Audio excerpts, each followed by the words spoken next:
and Bloom News Brief. More info at fullandbloom.com. During a conversation on Trunk Nation with Eddie Trunk, Cinderella frontman Tom Keifer talked about Jeff LaBar's death for the first time publicly. Keifer said, "You're never really ready for that kind of loss, and everyone is still trying to grieve and process it. It's an emotional topic. Jeff was just such a passionate, amazing person, musician. He had a huge heart, and it was a tough one, man. It still is, for everybody. Jeff and I had a really good relationship throughout our career. Obviously, in bands, there's times when you have differences. That's part of being in a band. It's true what people say about bands, that they're like a family, but honestly, it's like that and even more intense because there's so many different facets that inform the dynamics between bands. But despite any differences that we've had over the years and the band in general, as I've always said, we've never aired anything like that. I love Jeff. I really did, and have so many great memories of our journey together. He was amazing, and not just what he contributed to the music.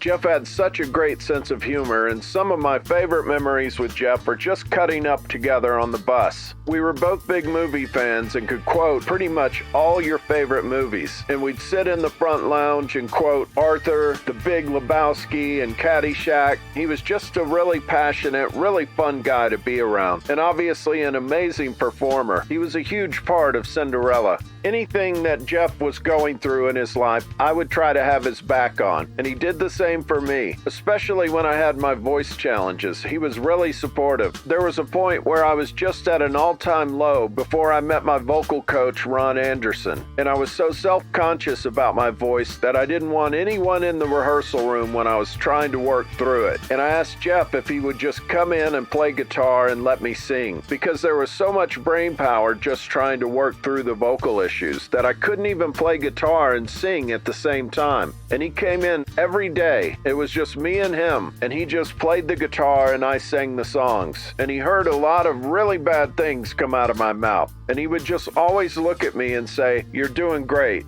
In 2016, LaBar talked about what caused the rift between he and his bandmates on another FM podcast with Izzy Presley. LaBar said, "I can only speculate, but I believe it's all my fault. It's no secret that I've had a drinking problem, and it showed its ugly face on one of those cruises. When I fell out on one of those cruise ships in front of everybody, like basically OD'd, that's when the band and mostly Tom took notice and was like, 'What the fuck?'